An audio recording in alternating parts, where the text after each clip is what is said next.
Hari ini kita akan bahas tentang freedom of expression atau kebebasan berekspresi. Kita kutip dulu dari satu pasal 19 tentang Deklarasi Universal Hak Asasi Manusia, disampaikan bahwa setiap orang berhak atas kebebasan berpendapat dan berekspresi.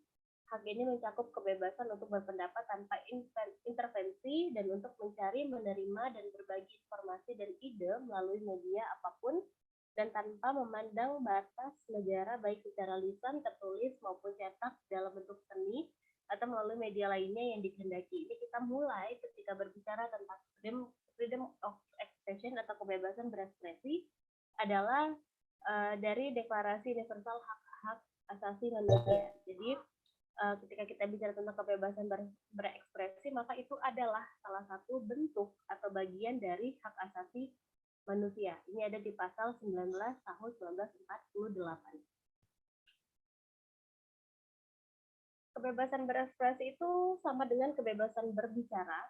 Lalu kebebasan berekspresi amat terkait erat dengan kebebasan pers. Itulah kenapa pembahasan tentang kebebasan berekspresi ini masuk ke dalam materi GMK. Karena kebebasan berekspresi mencakup ekspresi yang lebih luas, termasuk kebebasan berekspresi melalui lisan, tercetak, audiovisual, ekspresi budaya, artistik, maupun politik. Kebebasan pers sudah difokuskan pada media cetak dan penyiaran, khususnya yang terkait dengan jurnalisme dan jurnalis. Lalu terdapat kesepakatan bahwa negara-negara dan masyarakatnya hanya dapat benar-benar berkembang dan maju jika suatu wadah ekspresi yang bebas dan terbuka. Apa kalian bisa kasih satu contoh satu negara yang tidak memiliki kebebasan berekspresi atau tidak menjamin kebebasan berekspresi warganya atau masyarakatnya? Ada nggak tahu satu negara? Ada Kak. Korea, Kak. Rusia Kak. Rusia. Oke, kalian lihat salah satu contohnya yang paling tersorot belakangan ini adalah Korea Utara. Ya, bagaimana masyarakatnya bahkan baju saja diatur, terus mereka sedih atau senang saja mereka diatur gitu. Emosi seseorang, perasaan seseorang itu diatur gitu sama negara. Gitu, bukan hanya kebebasan berekspresi yang dipungkung, tapi bagaimana mereka merasa itu juga diatur gitu oleh negaranya.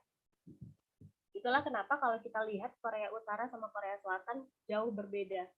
Korea Selatan kita lihat bagaimana mereka berkembangnya, dari mereka negara berkembang, dari mereka negara yang minim dengan sumber daya alam, sekarang mereka bisa menjadi negara maju, kemudian pariwisatanya juga sangat meningkat, lalu orang-orang juga, kalian bisa lihat makanan Korea itu dijual di mana-mana, bahkan kita di Indonesia itu banyak sekali makanan Korea, baik yang restorannya atau yang instannya gitu, sudah masuk ke pasarnya Indonesia. Seperti itulah gitu, kelihatan sekali perbedaannya. Sementara Korea Utara kita nggak tahu tuh apa sih tempat destinasi wisata di sana gitu, apa makanan khasnya, bagaimana dialek mereka gitu, karena dialeknya Korea Utara sama dialeknya Korea Selatan itu berbeda gitu. Kalian banyaklah kalian bisa lihat lah di YouTube tuh banyak warga negara Korea, bukan banyak sih, ada beberapa warga negara Korea Utara yang memilih untuk kabur dari negaranya karena nggak kuat dengan kekangan tersebut.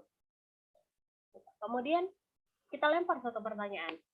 Menurut kalian nih, apakah kalian sudah memiliki kebebasan berekspresi? Itu satu. Yang kedua, kapan terakhir kali kalian menggunakan hak asasi kalian untuk berekspresi? Balik lagi ya, pengertian ekspresi, kebebasan berekspresi itu baik secara lisan, tercetak, audiovisual, ekspresi budaya, artistik, maupun politik. Ada yang mau menjawab pertanyaan ini? Kapan? Sudahkah kalian punya kebebasan berekspresi? Dan kapan terakhir kalian menggunakan kebebasan berekspresi kalian?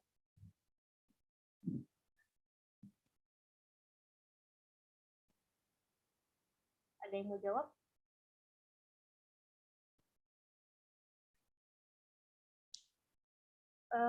Ini kebebasan berekspresi nggak harus skup yang besar, skup yang kecil juga bisa. Misalnya kalian di kelompok, ya kalian diskusi kelompok, kemudian kalian menyampaikan pendapat kalian, kemudian kalian menyampaikan ketidaksetujuan kalian misalkan gitu, atau kalian mungkin sama orang tuanya kalian, sama teman-temannya kalian, kapan?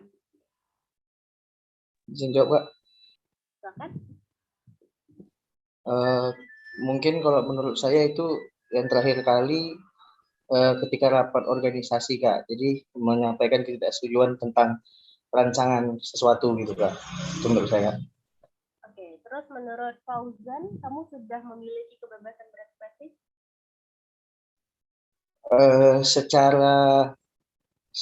Mungkin udah, Kak, ya.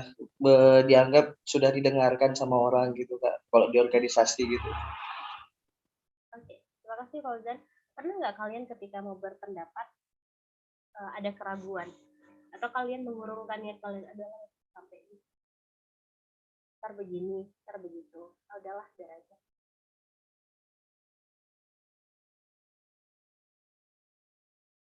Pernah nggak ngerasain kayak gitu? Gimana, Kak? Pernah nggak kalian merasakan ada keraguan ketika kalian harus berekspresi atau berpendapat? Dan berakhir dengan kalian mengurungkan niat kalian untuk menyampaikan pendapat kalian tersebut. Izin jawab, Kak. Silakan. Menurut saya ada, Kak. Keraguan itu contohnya takut misalnya nggak didengarkan pendapatnya gitu, Kak. Cuman kayak angin lewat gitu. Jadi daripada kita menyampaikan sesuatu nggak didengarkan juga, ya udah mending nggak usah diurungkan aja gitu, Kak. Lebih ke takut tidak didengarkan gitu, Kak. Oke. Berarti justru Fauzan lebih takut kalau tidak ada respon atau feedback ya? Iya, Kak. Oke. Ada yang mau kasih pendapat yang lain? Terima kasih Fauzan.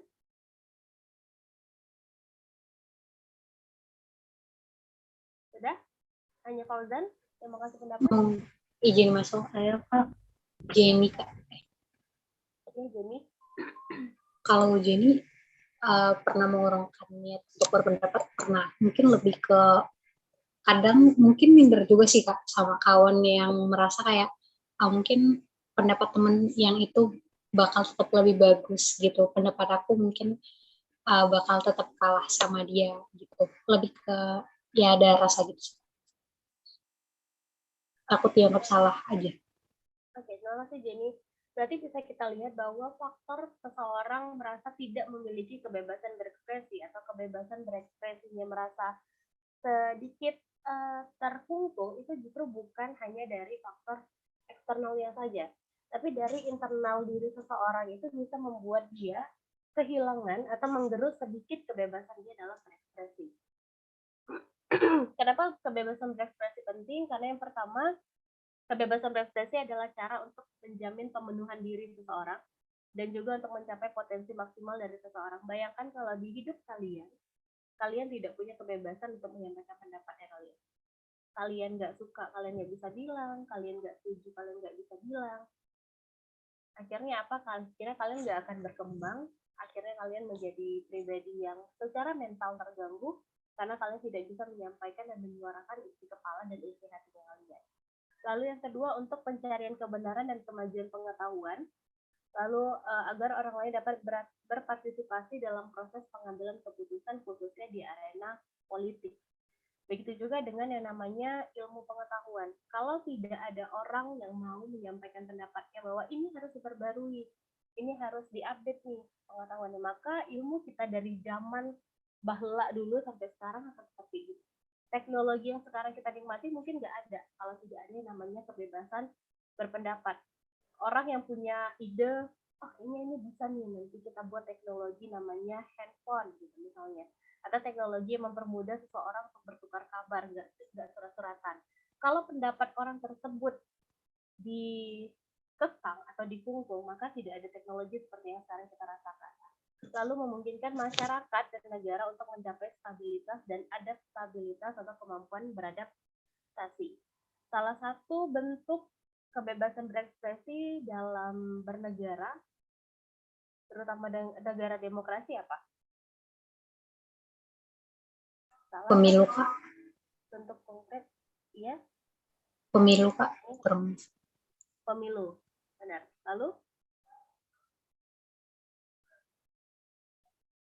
kebebasan berekspresi yang kita rasakan di negara kita untuk kegiatan bernegara. Izin masuk Kak. Silakan.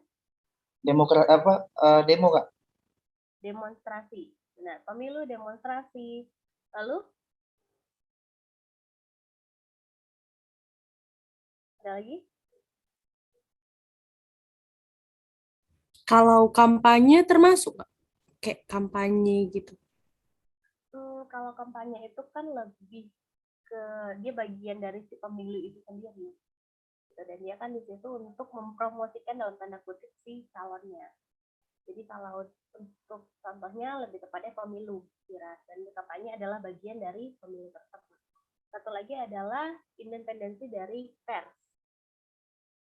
Dan nanti kita akan bahas di belakang.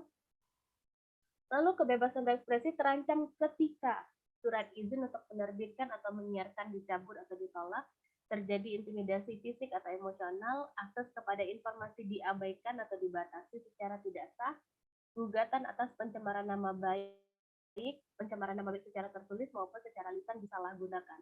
Poin yang paling terakhir adalah yang paling banyak terjadi saat ini. Sering ya kita ngelihat plot twist, misalnya ada satu orang melaporkan kejadian yang paling baru deh, kalau kalian ngikutin kasus ini selebritis ya, yang si Mawar Asri kalau nggak salah.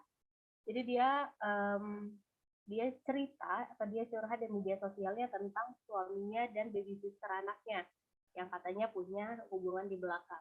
Akhirnya Mawar ini sebagai yang di sini adalah korban sejauh ini ya, kita bisa katakan sebagai korban perselingkuhan, justru dilaporkan balik nih sama mantan suaminya atas dasar pencemaran nama baik. Kasus di nomor 4 ini adalah yang paling banyak terjadi saat ini. Karena apa? Karena adanya namanya Undang-Undang ITE.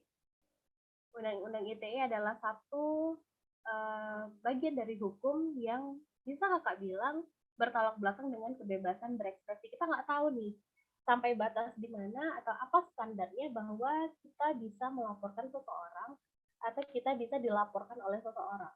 Gitu. Karena kalau dibilang mungkin sakit hati, pencemaran nama baik itu sesuatu yang sangat subjektif dan relatif. Sakit hati, kadar toleransi sakit hatinya Samuel dengan kadar sakit hatinya Fauzan itu berbeda. Misalnya kakak bilang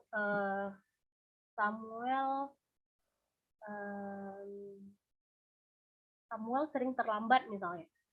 Nah, Samuel nggak sakit hati tuh, tapi Fauzan dengan kakak bilang Fauzan sering terlambat langsung sakit hati, misalkan kayak gitu. Itu yang menjadikan namanya ada ambiguitas di dalam hukum. Itu menjadi salah satu ancaman untuk kebebasan berekspresi. Ada satu kutipan yang kakak suka, dia menyatakan dari seorang filsuf, dia menyatakan saya tidak menyetujui yang Anda katakan, tapi saya akan mempertahankan hak Anda untuk mengatakannya bahkan meskipun nyawa taruhannya. Artinya apa? Once kita nggak setuju dengan seseorang, bukan berarti kita bisa membungkam dia, bukan berarti kita bisa menghalangi dia untuk berpendapat. Itu okay untuk nggak setuju, terserah kalian nggak setuju sama pendapat kakak misalnya, gitu. Tapi kita sama-sama punya tugas untuk menjamin setiap dari kita punya hak untuk berpendapat. Gitu. Karena balik lagi, tolak ukur atau landasan kita adalah HAM. Oke, kebebasan berekspresi dapat berkembang jika ada beberapa poin. Yang pertama, supremasi hukum. Ada satu pertanyaan yang dilempar. Apakah Anda yakin ada supremasi hukum di negara Anda? Lalu apakah kita setuju bahwa hukum yudisial, hakim di Indonesia sudah cukup adil, sudah tidak ada intervensi, sudah memberikan atau menjatuhkan hukum yang seadil-adilnya? Gitu. Beberapa hari ini atau belakangan ini sudah jadi anekdot ya, misalnya kayak kasus-kasus karantina, selebgram, kemudian kasus penyalahgunaan narkotika di kalangan artis. Banyak yang berkembang misalnya, good looking, paling ntar lagi keluar. Terus yang paling heboh apa? Yang penting sopan. Selama lu good looking, lu sopan, aman. gitu kan, sampai yang keluar anekdot seperti itu saking adanya krisis kepercayaan dari masyarakat terhadap hukum di Indonesia. Lalu fungsi krusial media, di sini ada fungsi krusial media sebagai salah satu sektor masyarakat yang paling mampu mempromosikan kewaspadaan terhadap pelanggaran hukum. Kasusnya selebgram tersebut menjadi booming karena media ikut mengkritisi putusan yang diberikan oleh pengadilan kepada si selebgram tersebut, termasuk tentang jalannya sidang. Kenapa kita tahu dia diringankan hukumannya? Mungkin karena dia sopan, karena media memberitakan itu. Dan jadi salah satu yang menjadi gawang atau menjadi penjaga dari jalannya hukum adalah media atau pers itu sendiri. Lalu yang kedua, media yang bebas, independen, dan pluralistik. Kita udah tahu sama-sama pers yang independen itu apa, dia tidak boleh ada kontrol dari pemerintah, politis, ekonomi, atau dari kontrol material. Pers yang pluralistik adalah akhir dari monopoli dalam segala bentuk, serta kehadiran surat kabar, majalah, dan periodikal sebanyak mungkin untuk mencerminkan ragam opini seluas-luasnya di masyarakat. Lalu, Hari Pers Sedunia yang dirayakan pada 3 Mei setiap tahun. Itu adalah tiga hasil dari konferensi UNESCO 3 Mei 1991 tentang pers independen dan pluralistik. Yang kedua, yang kemudian ada kebebasan informasi. Lalu ini ada satu kutipan yang menarik, informasi seringkali digambarkan sebagai oksigen demokrasi. Artinya apa? Oksigen. Kita sama-sama tahu kita hidup karena ada oksigen. Oksigen itu nggak kelihatan gitu, tapi kita perlu. Kekurangan oksigen yang pertama kita apa? Sakit kepala. Kekurangan oksigen nggak fokus.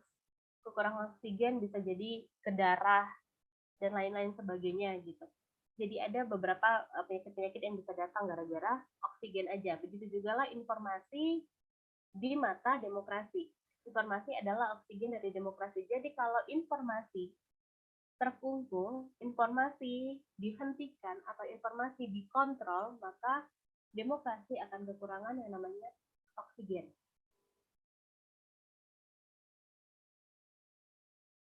Oke, yang kedua ada masyarakat sipil yang aktif dan giat. Disinilah fungsinya kita atau tugasnya kita. Masyarakat sipil secara umum merujuk kepada berbagai kelompok orang-orang yang berkumpul dengan bebas dan sukarela dengan suatu tujuan di ranah publik, biasanya non-pemerintah dan nirlaba. Jadi kita sebagai masyarakat sipil, apalagi anak-anak komunikasi, adalah tugas kita untuk menjaga kebebasan berekspresi tetap ada di Indonesia. Bukan hanya tetap ada, tapi tetap dihargai, tetap digalakkan, tetap dijaga kebebasan berekspresinya. Itulah kenapa kita tetap negara demokrasi, karena kebebasan berekspresi masih Samuel langsung naik dipertahankan. Oke, kita masuk ke peran khusus jurnalis, jurnalisme dan jurnalis dalam kebebasan berekspresi. Ada yang mau ditanya sebelumnya? Izin tanya Kak. Ya, silakan Samuel. Saya ingin bertanya mengenai tentang kebebasan ekspresi Kak. Kalau untuk kebebasan ekspresi ini Kak, ini memang berlaku di semua kondisi atau hanya kayak di kondisi tertentu aja Kak? Misalnya kayak kalau misalnya kita kaitkan kayak ada contoh kasus yang masalah internet yang di Papua yang sempat diblokir itu kan Kak, untuk mencegah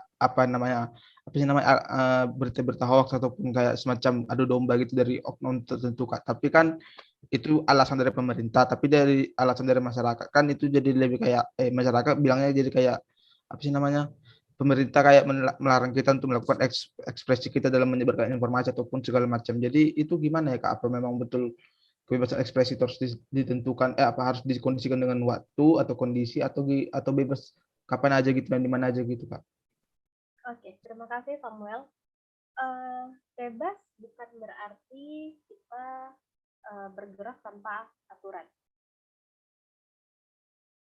Kalian bebas memilih jurusan yang kalian mau, tapi tetap di jurusan yang akan kalian pilih ada aturan.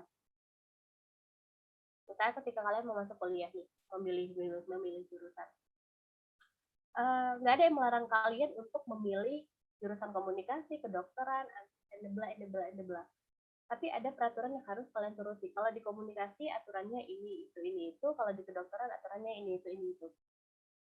Boleh nggak anak IPS ngelamar di atau ngedaftar di kedokteran? Boleh. Nggak ada yang larang.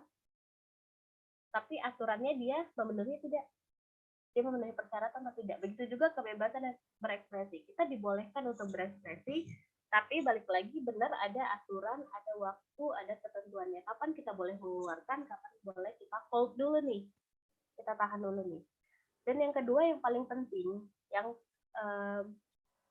di sisi lain banyak juga orang-orang yang mengatakan dia berpendapat, itu adalah hak dia untuk berpendapat, tapi dia menyampingkan norma-norma, dia menyampingkan sopan santun dan lain-lain. Misalnya apa?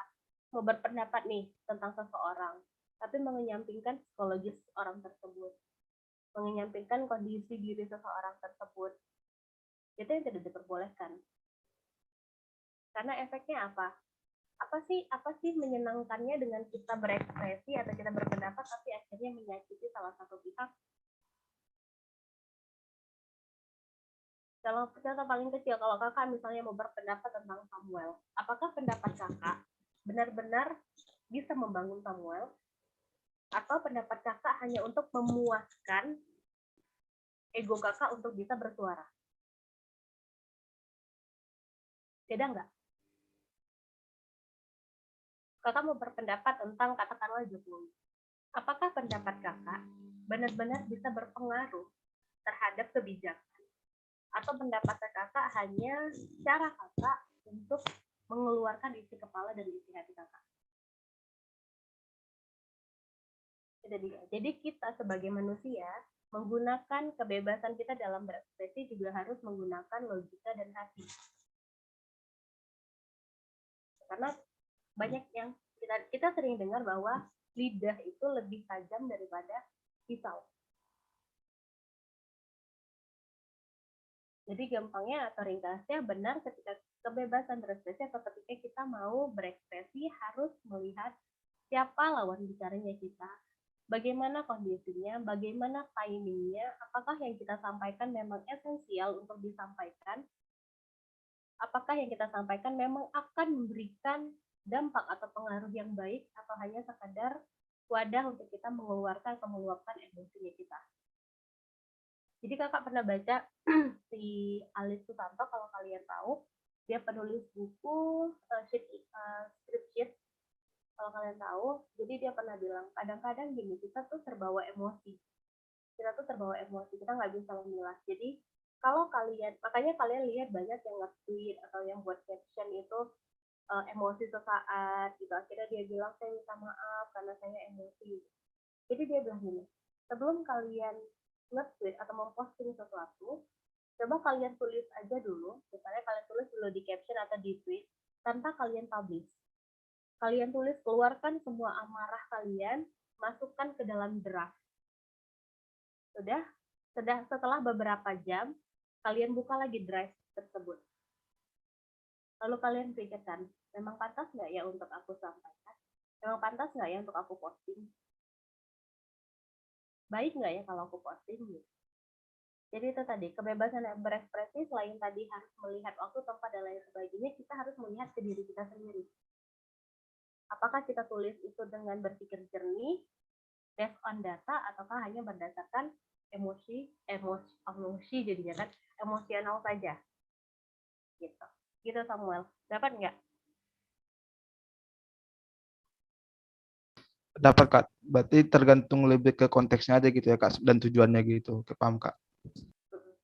Jadi banyak orang yang berdalih jadinya, ya elah itu kan aku pendapat doang gitu. Ya kan hak aku untuk berpendapat.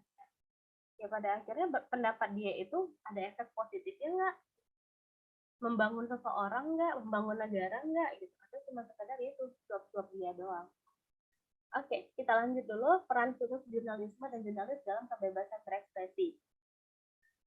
Sering kita dengar bahwa jurnalisme dan jurnalis juga dikenal sebagai lembaga keempat setelah cabang eksekutif, yudikatif, dan legislatif.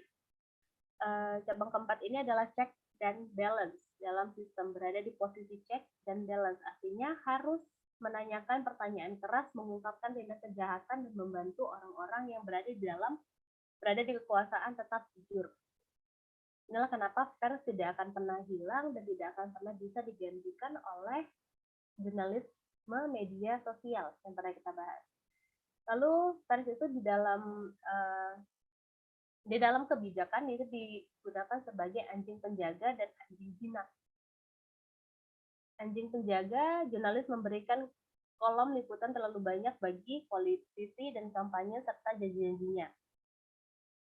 Walaupun poin-poin liputan di atas juga penting, jurnalisme yang bagus tidak hanya akan melaporkan berita-berita tersebut. Ini yang ada atau ini yang diharuskan dalam jurnalisme, yaitu disiplin verifikasi. Jadi bukan hanya berita ludah. Ya, kakak ada pernah bahas ya tentang berita ludah dan disiplin verifikasi. Lalu pers yang bebas.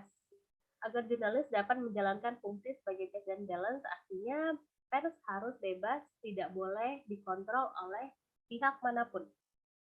Kemudian keselamatan jurnalis ini yang di Indonesia sendiri cukup miris. Selain dari kesejahteraan jurnalis, dari keselamatan jurnalis juga masih jadi sesuatu yang kurang menjanjikan di Indonesia karena masih belum ada hukum yang jelas.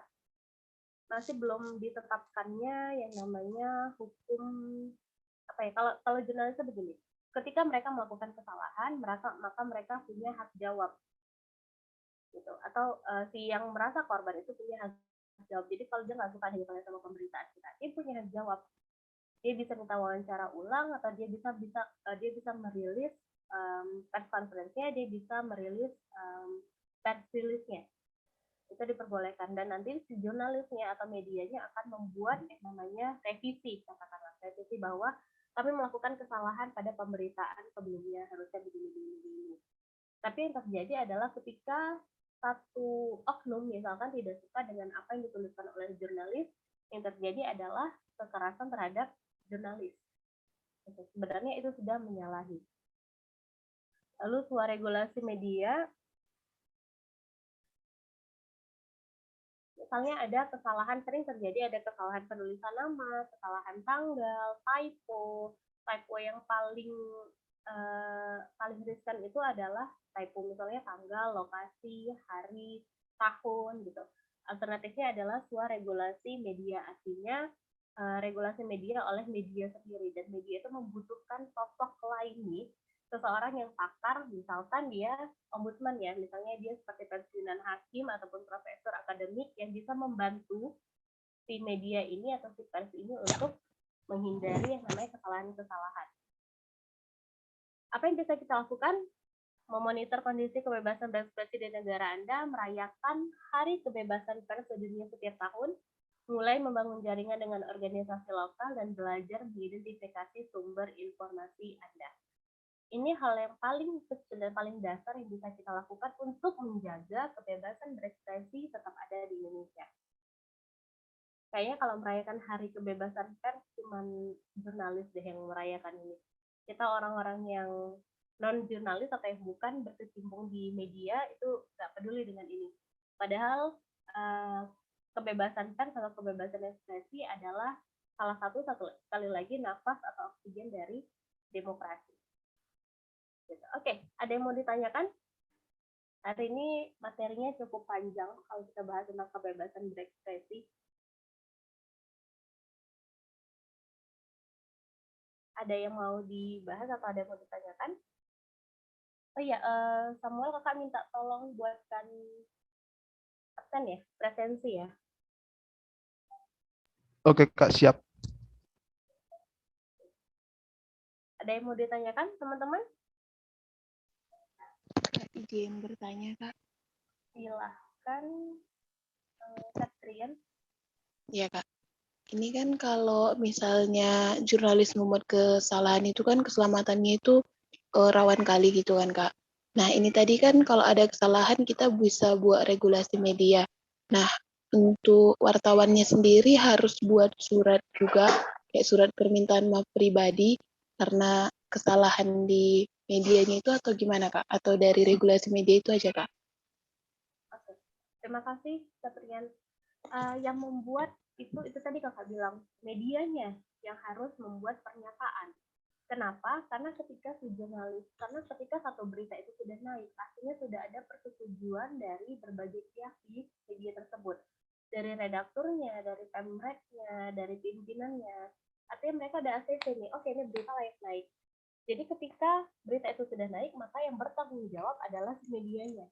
Kalau ada kesalahan informasi, kesalahan penulisan, disinformasi, dan lain-lain sebagainya, maka medianya yang harus menyediakan hak jawab itu tadi.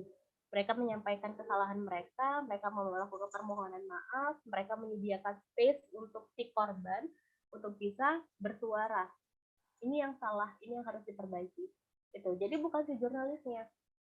Karena ya itu tadi, ketika sudah naik, ini sudah dipublish satu berita, artinya sudah disetujui. Kalau memang berita itu ada yang salah atau ada yang informasi atau nggak layak naik, ya itulah tugas redaktur, pemret, pimpinan untuk nge-cut berita tersebut. Enggak, ini nggak bisa naik. Jadi kalau sudah naik, maka yang bertanggung jawab adalah medianya. Gitu. Bukan si personal jurnalisnya. Itu tadi makanya.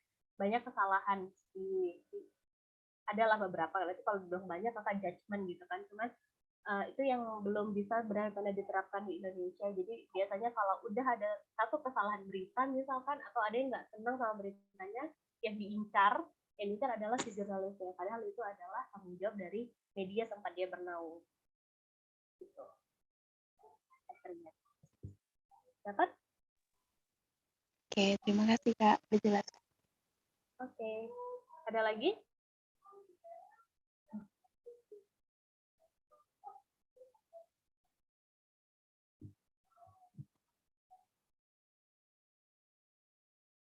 Oke, kalau tidak ada lagi, kakak pengen kalian menggunakan hak kalian untuk berekspresi.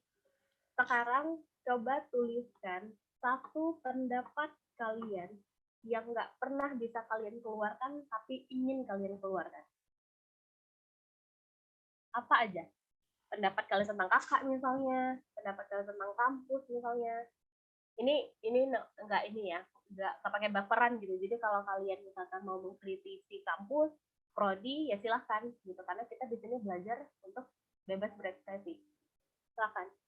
Coba kalian tuliskan satu saja pendapat kalian yang pengen kalian keluarkan, tapi selalu kalian hold, kalian tahan.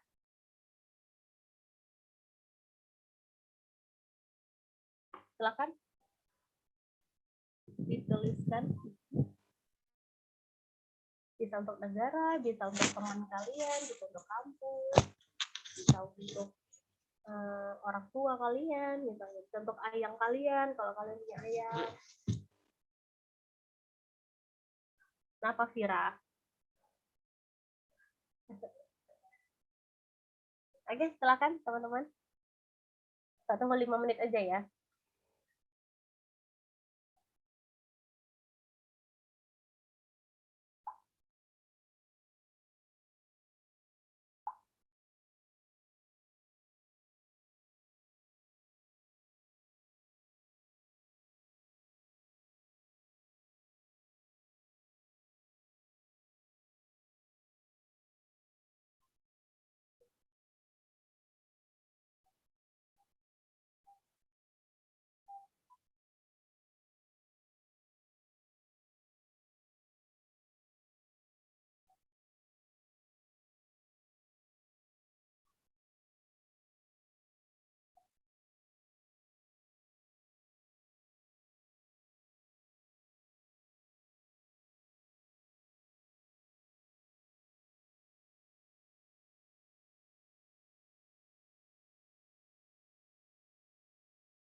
Sudah? Ada yang mau menyampaikan pendapatnya? Bisa nggak? Fauzan ya? Iya Kak. Oh iya, silakan Fauzan. Eh, pengen nyampaikan untuk USU ya kayak mungkin ini kawan-kawan juga pada ngerasain penyaluran dana di USU itu agak terbilang lambat Kak ya.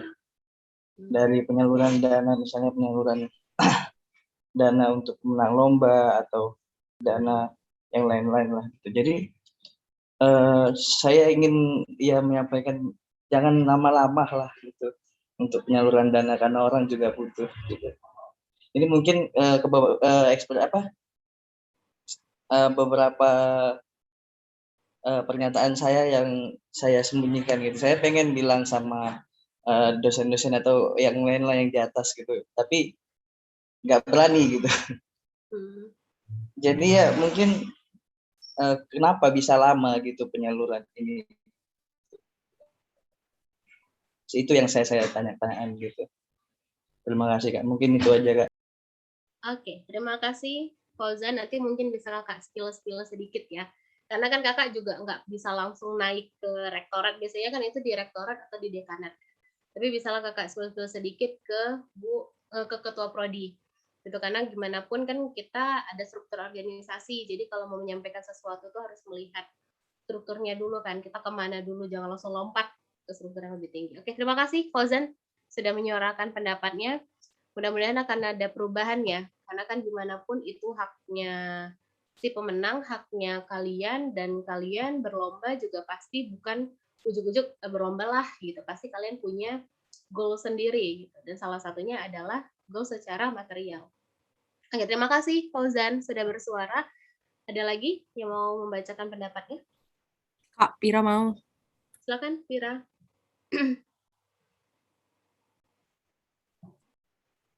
Sebenarnya ini ditujukan untuk kepala prodi, misalnya bukan kepala prodi, prodi gitu kan Kak.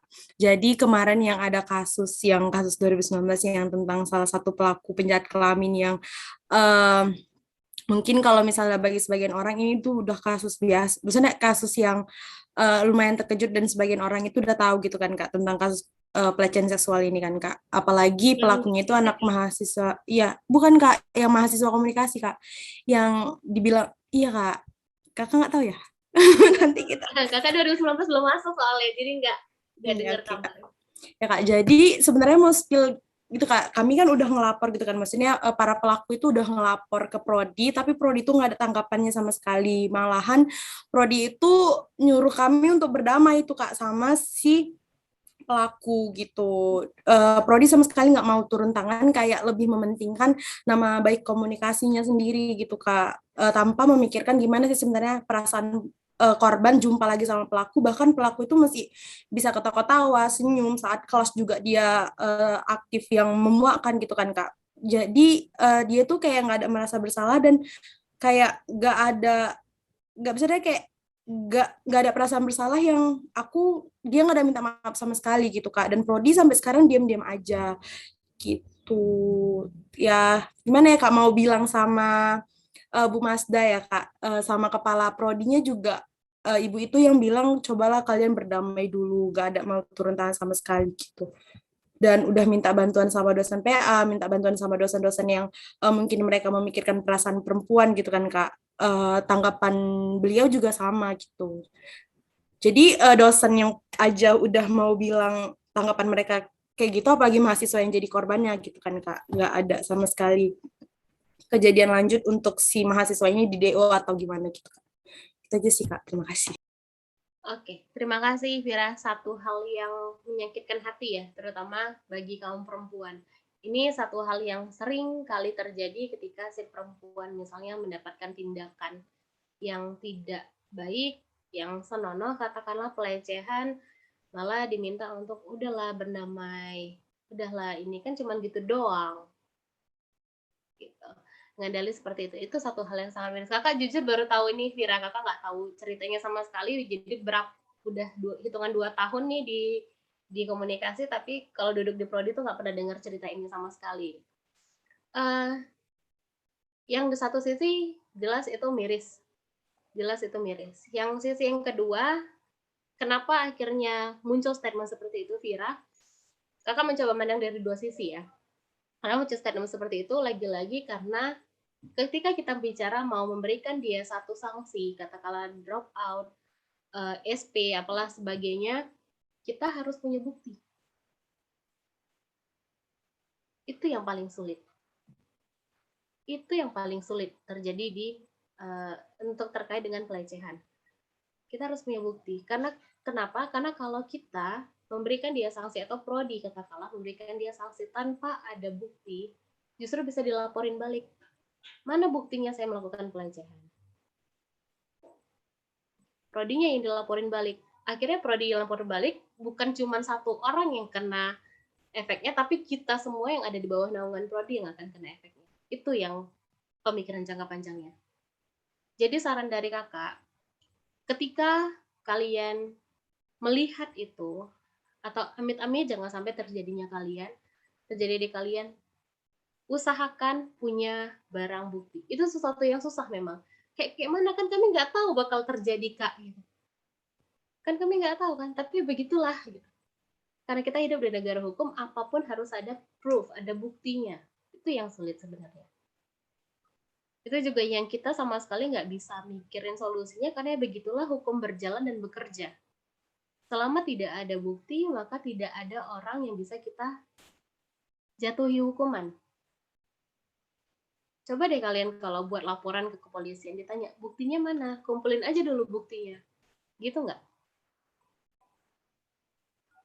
Itu juga lah yang terjadi. Iya, tapi kan Kak, pas ngelapor itu kan Kak, kami pertama udah bersuara, udah ngumpulin bukti juga Kak, udah kayak banyak lah Kak buktinya dari para korban itu, tapi sampai sekarang tanggapannya juga kayak gitu. Berarti kan kami kayak ya nggak bisa ngomong juga kan Kak ke prodi, karena prodi bilangnya kayak gitu suruh damai. Padahal bukti semua ada Kak. Kami udah kasih serahin pun, bahkan nama-nama korbannya juga Kak. Gitu. Buktinya berupa foto, video?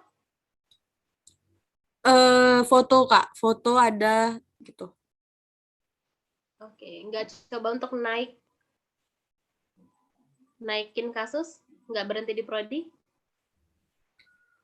Kalau kemarin kan Kak dibilang, itulah Kak yang pas ngomong sama Prodi itu, Prodi suruh ini Kak, suruh kayak diem. Maksudnya bukan diem-diem gimana, maksudnya suruh damai Kak. Cuman kami mau naikin kasus pun, kami mau naikin kasus kemana gitu kan Kak. Soalnya harus di tangan Prodi kalau misalnya mau naik ke, apa Kak, yang ada pembentukan kelompok yang mau disurvei itu apa namanya Kak itu.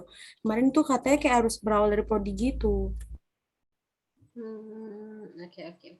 Dan si pelakunya nggak ada dipanggil sama prodi? Nggak ada Kak, soalnya dia mesti ketawa hahaha Kak. Si aktif aja gitu Kak, dia berkeliaran. Oke, Tira. Gimana Kak?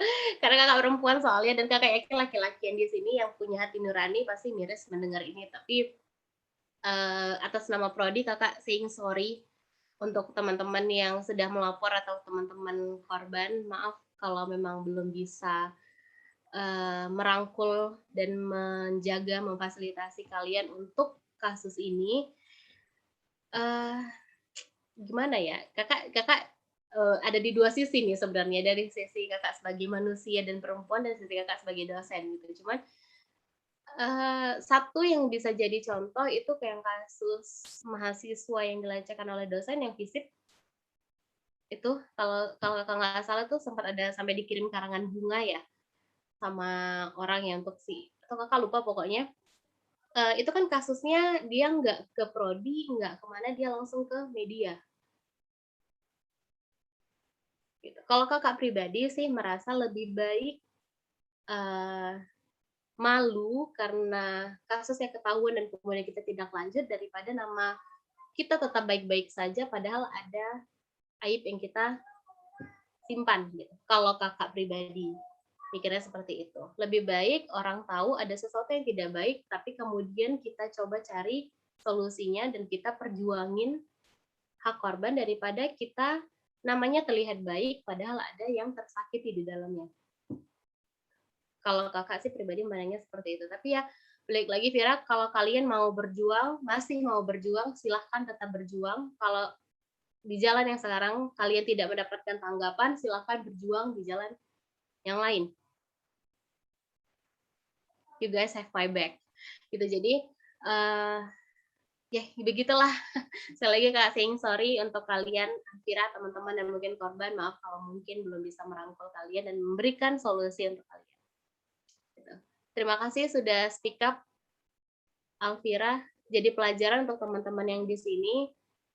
Kalau di dalam agama sendiri ya, ini terkait pelecehan seksual karena belakang ini banyak sekali kasus pelecehan seksual. Kalau ditarik ke agama sendiri ya, agama Islam yang Kakak anut, sama-sama ada kewajiban. Perempuan harus menjaga dirinya, laki-laki harus menundukkan pandangannya. Gitu. Jadi saling menjaga, nggak usah saling nuntut. Perempuan harus begini, salah sendiri perempuan bajunya begini, salah sendiri keluar malam, salah sendiri ini. Kalau kalian lihat museum pemerkosaan itu di sana bajunya sopan-sopan. Bahkan ada anak kecil yang pakai piyama lengan panjang, tangan panjang, baju Hello Kitty gitu, tapi dia dilecehkan, diperkosa. Jadi dari kita sendiri, please aware tentang itu, jaga diri masing-masing. Yang cowok jaga dirinya, yang cewek juga jaga dirinya. Jadi nggak ada saling menuntut. Oke, terima kasih. Fira, ada lagi yang mau menyampaikan pendapatnya? Jenny boleh. Jenny boleh, silakan. Tapi ini cuma pendapat Jenny.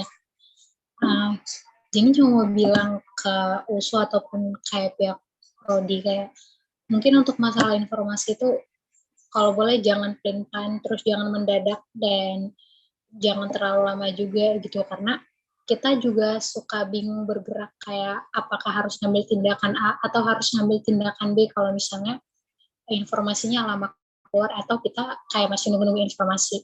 Terus juga kayak masalah kampus Merdeka nih ya Kak. Kalau Jenny lihat kayak kampus-kampus lain, mungkin kayak pihak kampusnya itu cukup genjot gitu ya. Kayak kasih info tentang kampus Merdeka gitu. Dan kayak kawan-kawan Jenny yang dari luar USU juga kemarin kayak pada nyoba kampus Merdeka nggak gitu. Karena kalau Jenny di komunitas sendiri kayak agak sunyi-sunyi gitu kalau masalah kayak kampus Merdeka atau info yang terupdate gitu. Terus juga kayak masalah offline dan online kemarin nih. Kalau surat edaran dari USU emang kemarin tuh udah keluar kayak kita bakal hybrid gitu. Cuman kalau dari prodinya kemarin itu nggak ada keluar gitu kan Kak, apakah benar hybrid atau enggak, dan itu malah tergantung kayak dosennya gitu. Padahal kita juga butuh kepastian tuh sebenarnya, karena kalau kita yang orang luar Medan mau nyari kos juga kan bingung Kak, kita nggak tahu letak-letaknya itu di mana aja gitu. Terus juga kemarin tuh kayak 3 hari, kalau misal hukum itu kemarin ada surat edarannya Kak keluar kalau mereka beneran offline, jadi teman aku kayak nggak ragu bakal cari kos atau enggak, walaupun mungkin pada akhirnya balik online lagi gitu. Dan kemarin tuh kayak H-3 ada dosen yang bilang kayak kita tetap muka ya gitu, padahal itu Jenny lagi keadaan masih di Sidikalang karena kayak masih nunggu informasi yang pastinya gitu. Terus tiba-tiba balik nih langsung cepet nih nyari ke Medan gitu, padahal kan kalau bayar kos kayak gitu kan orang tua juga kadang kayak kenapa ngasih infonya mendadak gitu kan, nyari uang juga untuk bayar kos tuh nggak bisa satu hari kayak langsung dapat gitu kan Kak kemarin. Terus tiba-tiba kayak balik online lagi gitu, kadang tuh kayak mikirnya sayang aja bayar kos 7 juta 5 juta tiba-tiba balik online lagi dan kosnya nggak ditempatin tapi tetap harus bayar full kayak gitu. Dan beberapa hal lain juga untuk masalah informasi kadang agak pelan-pelan sih Kak menurut Jenny, dan jadi lupa beberapa hal lainnya. Cuman kayak teman-teman juga sering bilang kayak prodi ini pelan kali loh Kak, marah kali aku kayak gini gitu, atau kok pihak USU kok kayak gini ya, kayak kita tuh nungguin info apa segala macam gitu Kak. Oke, terima kasih Jenny. Apa yang Jenny sampaikan itu bukan terjadi di zamannya kalian, dari zaman kakak S1 di USU itu sudah terjadi. Dan sampai sekarang pun kakak udah jadi dosen, itu juga terjadi di dosen gitu. Kita kadang-kadang kayak, kenapa baru sekarang informasinya? Kenapa baru dikasih tahu sekarang? Kenapa udah di ujung-ujung? Itu sering kali terjadi. Bahkan di kalangan kita dosen, itu kayak gitu juga. Nanti ini anteng nih. Dan makanya kalian tuh sering kan ngalamin, misalnya dosen kalian tiba-tiba, saya nggak bisa masuk karena begini. Ya begitu, karena tiba-tiba nanti misalnya kakak kosong nih sekarang ya, kosong. 1 jam kemudian bisa di WA, nanti kita rapat ya jam 5, nanti kita rapat ya jam 4 misalnya. Itu juga terjadi di kita yang para dosen gitu. Tapi balik lagi, tapi kalau kakak memandangnya ini bukan hanya terjadi di USU atau FISIP atau komunikasi, tapi di Indonesia. Sistem administrasi dan birokrasi di Indonesia adalah sistem administrasi dan birokrasi yang paling ribet sejagat raya kakak rasa. Contoh paling kecil aja deh gitu, kita udah IKTP tapi masih di fotokopi. IKTP di fotokopi.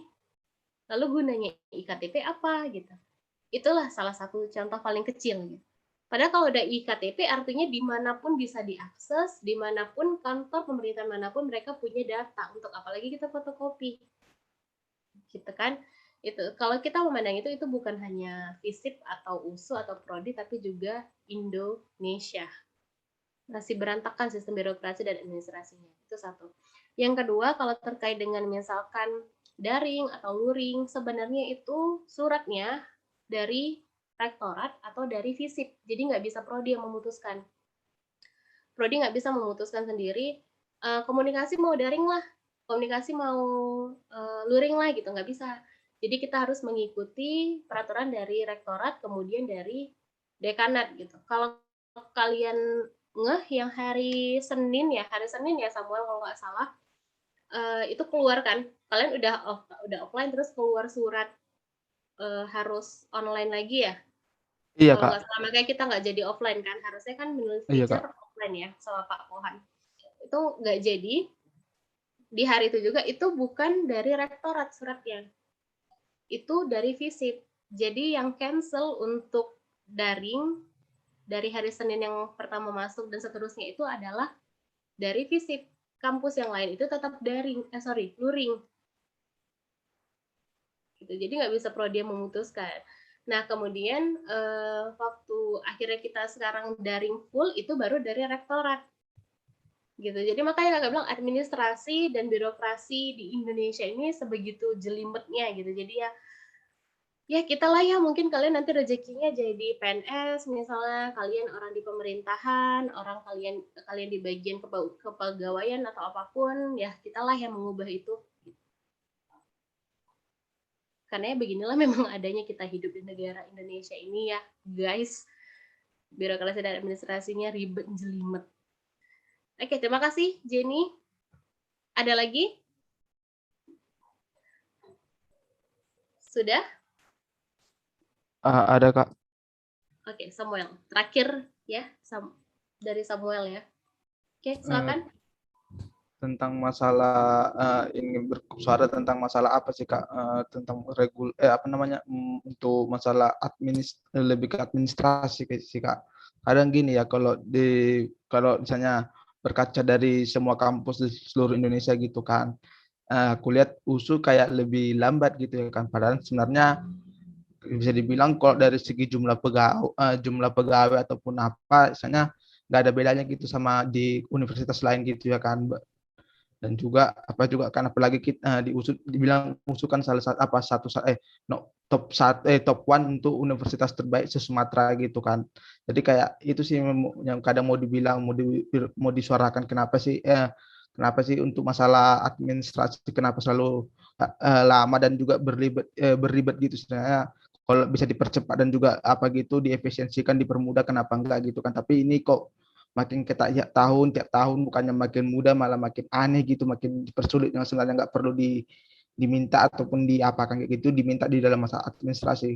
Aku pikir cuma aku aja gitu, Kak, yang pertama ngalamin gitu kan misalnya kasusnya, tapi rupanya aku tanya semua mahasiswa di beberapa fakultas, teman-teman juga katanya, ya kalau urusan administrasi usul paling lama, paling ribet, gimana ya, kayak gimana, mereka sebenarnya meminta sebenarnya tidak perlu diminta gitu untuk masalah administrasi.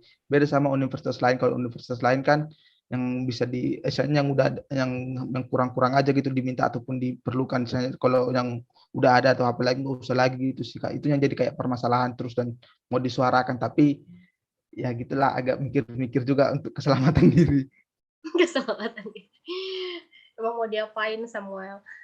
Oke, terima kasih Samuel, nyambung ya sama yang tadi Jenny sampaikan. gini, nanti ketika kalian masuk ke dunia kerja, ini kita sharing sebagai ya kakak alumni ya, jadi kakak selalu menganggap kalian tuh kayak adik kakak daripada jadi mahasiswa ya kakak. Jadi gini, ketika kita nanti kalian di dunia kerja, kalian akan melihat perbedaan antara senior atau katakanlah orang yang lebih tua di kantor itu dengan kita yang lebih muda. Kalian akan lihat.